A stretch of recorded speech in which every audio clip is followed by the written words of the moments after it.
नमस्कार साथियों, मेरा नाम है मनीष भारती और आप देख रहे हैं संस्कृति आईएएस यूट्यूब चैनल। साथियों, आज जिस टॉपिक पर हम बात करने वाले हैं वह हम सब के लिए बहुत महत्वपूर्ण है।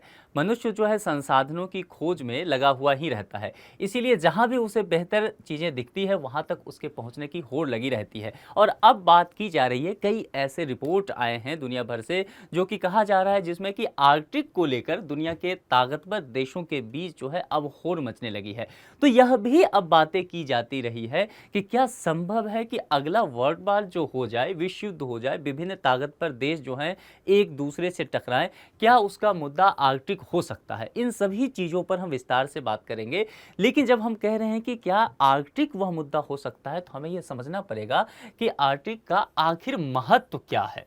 आने वाले समय में इस तरह की क्या बातें हैं कि इस तरह की रिपोर्ट्स जो है अब सामने आ रहे हैं। और जब महत्व की बात करेंगे तो हम संसाधन के माध्यम से भी देखेंगे, हम भौगोलिक परिदृश्य के माध्यम से देखेंगे, पर्यावरण को भी लेकर के चलेंगे, विज्ञान और तकनीक को समझेंगे, रिसर्च और अनुसंधान वगैरह जितनी सारी मुद्दे हो सकते हैं उन सभी के परिप्रेक्ष्य में आर्कटिक के महत्व को समझने का प्रयत्न करेंगे। चलिए आगे बढ़ते हैं। और यह है कि चर्चा में क्यों, जैसा कि देखिए बीबीसी का यह है आर्कटिक को लेकर दुनिया के ताकतवर देशों की होड़, ठीक है, दुनिया जहान के एक सीरीज बीबीसी का आता है, उसमें इसने इसे पब्लिश किया है। पिघलती आर्कटिक बर्फ और यूक्रेन पर रूसी हमले के कारण आर्कटिक क्षेत्र के संसाधनों पर कब्जा करने के लिए विभिन्न ताकतवर देश जो है उनके बीच होड़ मचा हुआ है। देखिए दो तरह की बातें की गई है, एक यहाँ कहा गया है पिघलती आर्कटिक बर्फ और दूसरा कहा गया है यूक्रेन और रूस का जो संघर्ष चला आ रहा है पिछले 1-1.5 साल से, उस पर बातें की गई है। अब यहाँ पर एक बात तो कंफर्म हो गया है कि आर्कटिक का जो बर्फ है, ग्लेशियर है, वो तेजी से पिघल रहा है, ठीक है। और इसके लिए निश्चित तौर पे हम सभी इससे रूबरू हैं कि ग्लोबल वार्मिंग की जो बात की गई है वह कहीं ना कहीं इसके लिए जिम्मेदार है। आगे हम उस पर विस्तृत चर्चा करेंगे। दूसरा जो है, दुनिया में आप देखेंगे कि अभी कई क्षेत्रों में युद्ध लगातार चला जा रहा है, जैसे कि रूस यूक्रेन का युद्ध जो है लंबे समय से चल रहा है। इसके अलावा आप देखेंगे तो अभी हमास और इजराइल का मामला आपको फंसा हुआ नजर आएगा। चाइना का कई गुटों के साथ झड़प चलता हुआ नजर आता है, जैसे दक्षिण चीन सागर वगैरह में देखेंगे। तो यह स्थिति जो है, इसके बीच एक नया चीजें आ जाना कि आर्कटिक को लेकर के संघर्ष शुरू होना निश्चित तौर पर दुनिया के लिए एक नई खतरा बनती जा रही है। अब इसके लिए क्या कर रहे हैं, विभिन्न देश क्या कर रहे हैं, इस क्षेत्र में नए समुद्री मार्गों का निर्माण कर रहे हैं। जाहिर सी बात है, अभी मैं आपको मैप दिखाऊंगा तो इस जगह तक पहुंचने के लिए समुद्री मार्ग की आवश्यकता तो है, तो नए नए समुद्री मार्गों का निर्माण किया जा रहा है। विभिन्न देश ऐसा कर रहे हैं, चीन भी इसमें पीछे नहीं है। भारत का कहां तक इसमें योगदान है, कहां तक पहुंच हुआ है, उस पर भी हम चर्चा कर लेंगे। अब आर्कटिक क्षेत्र को सबसे पहले समझ लेते हैं। देखिए आर्कटिक क्षेत्र की जब बात करते हैं तो यह पृथ्वी जो है उसके उत्तरी भाग में स्थित एक ध्रुवीय क्षेत्र है। मैं यहाँ पर आपको ये स्थिति से दिखा भी दूंगा कि ये जो नॉर्थ पोल है, यह नॉर्थ पोल यहाँ से जो अलास्का वाला ये सर्कल आता है, अभी मैं इसके माध्यम से दिखाऊंगा आपको, तो यहाँ पर अगर आप देखेंगे तो एक ध्रुवीय क्षेत्र पर जाता है और आर्कटिक क्षेत्र में आर्कटिक महासागर आएगा। कौन कौन सा रीजन आएगा उसको देख लीजिए। आर्कटिक महासागर आएगा, अलास्का आएगा। अलास्का किसका पार्ट है? यूएसए का पार्ट है, ठीक है। उसके बाद कनाडा का कुछ हिस्सा, उसके बाद फिनलैंड, ग्रीनलैंड हो गया, ग्रीनलैंड यानी कि डेनमार्क वाला कुछ हिस्सा, आइसलैंड, नॉर्वे, रूस और स्वीडन, इसके कुछ कुछ हिस्से ही आएंगे और पूरा एक सर्कल बन जाता है। अभी मैं आपको दिखाऊंगा तो ये क्लियर हो जाएगा, अभी आप इसे समझ लीजिए।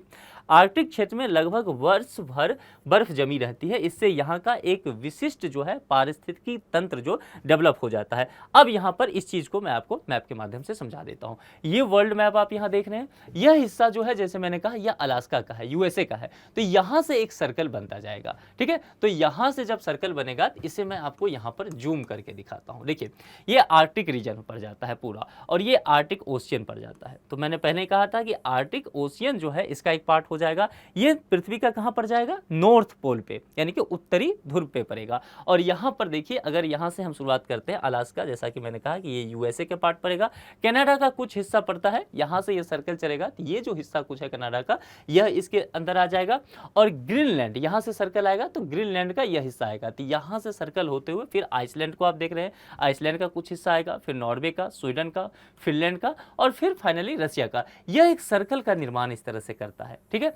और इसे कहते हैं आर्कटिक क्षेत्र कहा जाता है। इसको लेकर के प्रतिस्पर्धा बनी हुई है। अब यहां पर क्या रहता है कि पूरे वर्ष जो है बर्फ जमा हुआ है, ठीक है। अब यहां पर प्रचुर मात्रा में संसाधन पाए जाते हैं, इसलिए विभिन्न देश क्या चाहते हैं कि इस क्षेत्र तक अपनी पहुंच बनाए। अब विभिन्न देश की जब बात करेंगे तो देखिए इसके साथ जो देश लगता है, इस रीजन को बनाता है, तैयार करता है, अगर उसमें देखेंगे तो यूएसए का आ जाता है, कनाडा अपने आप में आ जाता है, रसिया आ जाता है। तो 3 बड़ा देश देखिए इसमें शामिल हो जाता है।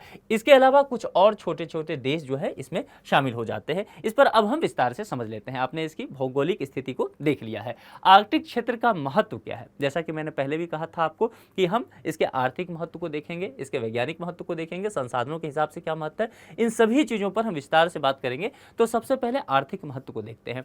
आर्थिक महत्व कहने का अर्थ क्या होता है कि उस जगह का, कोई भी क्षेत्र है उसका आर्थिक महत्व अगर हम पता करना चाहते हैं, यानी कि उस जगह से अर्थ का उपार्जन संभव है, ठीक है। अब यहां पर खनिज संसाधन को लेकर के बात करेंगे, किसी क्षेत्र को लेकर के बात करेंगे और कहते हैं कि वहां का आर्थिक महत्व है, तो जाहिर सी बात है खनिज संसाधन में वह जगह जो है वहां पर खनिज संसाधन प्रचुर मात्रा में पाया जाता होगा। अगर यहां पर आर्कटिक क्षेत्र में देखें तो यहां पर कोयला, जिप्सम और हीरे के भंडार के साथ जस्ता, सीसा, सोना और क्वार्ट्ज के पर्याप्त भंडार मौजूद है। कई ऐसा रिसर्च इस बात की पुष्टि कर चुका है। हाइड्रोकार्बन को लेकर के अगर बात करें तो हाइड्रोकार्बन संसाधनों का भंडार भी यहाँ पर है, जो विश्व के अप्राप्त प्राकृतिक गैस का 30% है। और यह जो है ये प्राकृतिक गैस का, यह दुनिया के देशों को यहाँ पर लुभाता है, क्योंकि देखिए ऊर्जा की जरूरत सबको है, ठीक है। और यदि 30% यहाँ पर जो है प्राकृतिक गैस है जो कि अभी तक अपर्याप्त है, जो कि अभी तक किसी को नहीं हासिल हुआ है, अप्राप्त है, तो जाहिर सी बात है इसके लिए यहाँ पर होड़ लगना संभव दिखाई देता है। अब इसके भौगोलिक महत्व को देखते हैं आर्थिक महत्व के बाद। जैसा कि मैं भौगोलिक महत्व की जब बात करूं तो आपको मैंने यह क्षेत्र दिखा दिया था कि किस तरह से धरती के यह उत्तरी पोल पर आर्कटिक रीजन अवस्थित है, और जो देश इसके साथ जो है सीमा साझा करते हैं, इसके रीजन में आते हैं, इसे आप समझ ही गए हैं। तो इसमें से 3 देश तो आप समझ ही गए हैं, एक यूएसए, एक कनाडा और तीसरा रसिया। ये तीनों ताकतवर हैं, इसके अलावा छोटे छोटे कुछ देश हैं। देखिए भौगोलिक महत्व की जब बात करेंगे तो आर्कटिक समुद्री बर्फ जो है सूर्य की कुछ किरणें को अंतरिक्ष में परावर्तित कर देती है, ठीक है। यहाँ पर मैंने क्या कहा था कि सालों भर जो है बर्फ जमा रहता है।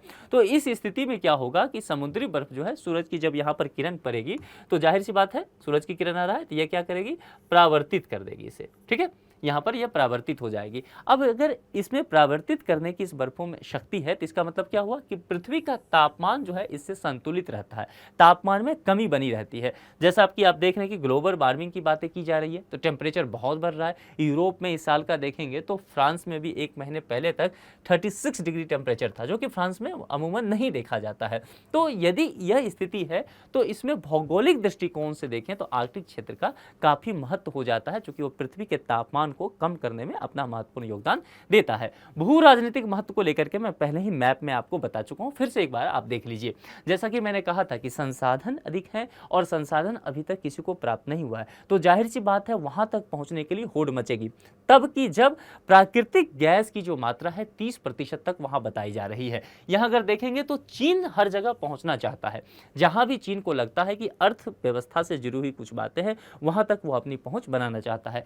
चीन ने ट्रांस आर्कटिक शिपिंग मार्ग बनाया है, जिसे पोलर सिल्क रोड का नाम भी इसने दिया है। यदि भारत की स्थिति पर बात करेंगे तो भारत भी आर्कटिक राज्यों में अपनी आर्कटिक नीति के माध्यम से गहरी दिलचस्पी ले रहा है, जिसके भारत ने 6 पिलर तैयार किए हैं। अब उन 6 पिलर को थोड़ा सा विस्तार से हम देखते हैं। भारत के वैज्ञानिक अनुसंधान और सहयोग को मजबूत करना, निश्चित तौर पर आर्कटिक का एक जो बड़ा महत्व है वहां पर रिसर्च वर्क काफी अभी किया जा रहा है, क्योंकि उस जगह के बारे में हमारे पास बहुत जानकारी नहीं है, इसलिए सभी देश जो है यहाँ पर वैज्ञानिक अनुसंधान का काम कर रहे हैं।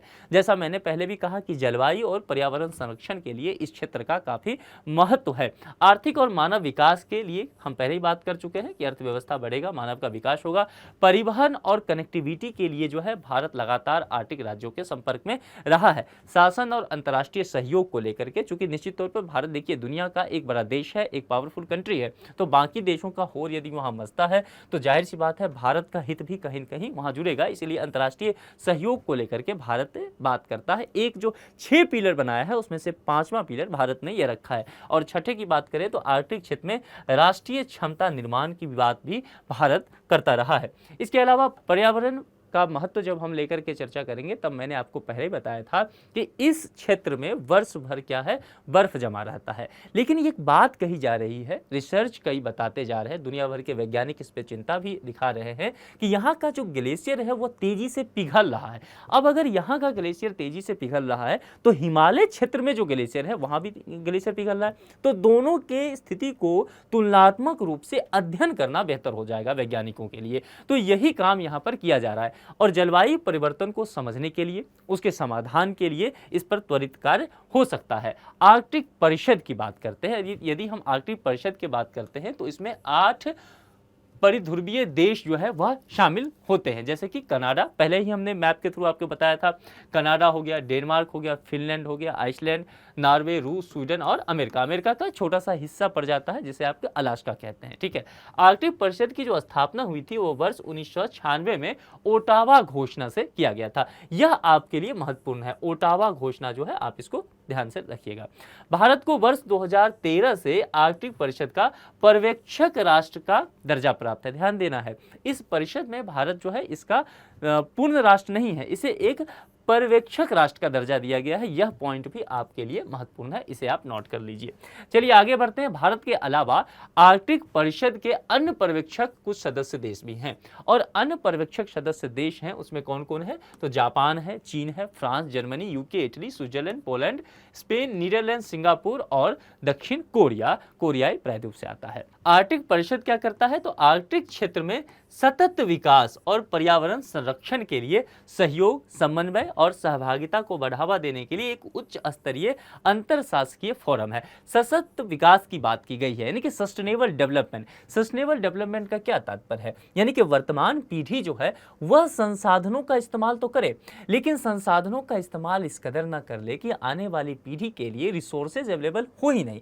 यानी कि आप संसाधन का इस्तेमाल कीजिए लेकिन आने वाली पीढ़ी को ध्यान में रख करके करना है, उसके लिए भी रिसोर्स जो है बचा हुआ रहना चाहिए। यह जो अवधारणा है वह सतत विकास की अवधारणा मानी जाती है। मामला इतना समझ में आ गया। चलिए आगे बढ़ते हैं। भारत और आर्कटिक क्षेत्र को जरा देखते हैं, जरा भारत के नजरिए से इस क्षेत्र को समझने की कोशिश करते हैं। देखिए, फ्रांस के पेरिस में स्वालबार्ड संधि हुआ था और यह कब हुआ था, 1920 में। इसमें भारत भी हस्ताक्षर कर चुका है और इसमें भारत हस्ताक्षर करके आर्कटिक के साथ उसी वक्त से जुड़ा हुआ है। वर्ष 2008 में भारत ने आर्कटिक क्षेत्र में अनुसंधान हेतु नॉर्वे के स्वालबार्ड क्षेत्र में हिमाद्री नामक एक अस्थायी अनुसंधान स्टेशन भी स्थापित किया था। इसके अलावा भारत से आर्कटिक क्षेत्र में अनुसंधान का समन्वय राष्ट्रीय ध्रुवीय एवं समुद्री अनुसंधान केंद्र गोवा द्वारा किया जाता है। यह कहां पर अवस्थित है, गोवा भारत में अवस्थित है। ठीक है, अब इस मुद्दे को आप विस्तार से समझ गए होंगे। हालांकि इस पर लगातार जो है रिसर्च पेपर्स आते रहते हैं। आप जब भी ग्लोबल वार्मिंग की चर्चा सुनेंगे तब आप देखेंगे कि आर्कटिक क्षेत्र को लेकर के लगातार बातें किया जाता रहा है। आप जब इस क्षेत्र को पढ़ें उसके साथ साथ सापेक्षता में हिमालयन रीजन को भी आप स्टडी करें, वहां के ग्लेशियर के बारे में भी आप पढ़ सकते हैं। इस पर एक संभावित प्रश्न है और प्रश्न जो है प्रीलिम्स के स्तर का है। प्रश्न क्या है, निम्नलिखित में से कौन सा देश आर्कटिक परिषद का सदस्य नहीं है। ध्यान रखना है, पुछल्ले शब्द को ध्यान से पढ़ना है। तो सदस्य नहीं है उसकी बात की जा रही है। आइसलैंड, नॉर्वे, रूस और ब्रिटेन। 4 विकल्प दिया गया है। 4 विकल्प के आधार पर कोई एक विकल्प इसका सही जवाब होगा। उस सही जवाब को आपको कमेंट बॉक्स में लिखना है। इस लेक्चर में इतना ही रखते हैं। किसी दूसरे लेक्चर में किसी दूसरे मुद्दे के साथ आपसे मुलाकात होगी। अपना ख्याल रखिए। Thank you.